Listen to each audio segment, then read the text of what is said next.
والصلاة والسلام على أشرف خلق الله. اليوم سعيدين جدا كأمانة بتاعت وزارة الشؤون الاجتماعية بالولاية الشمالية بالتنسيق مع منظمة أشرعة الأمل.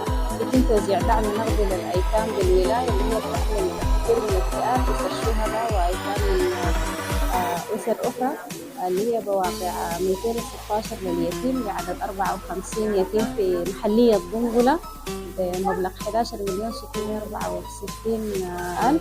الحمد لله إنه في خواتيم الشهر الكريم كان المنظمة بتوفيق من الله سبحانه وتعالى بالتنسيق مع الشؤون الاجتماعية قدرت تغطي العدد في محلية ضنقلة، والمنظمة أشرعة الأمل لهم تدخلاتهم الكثيرة في الولاية منذ بداية اندلاع الحرب في السودان في ولاية الخرطوم والنزوح في الولاية الشمالية.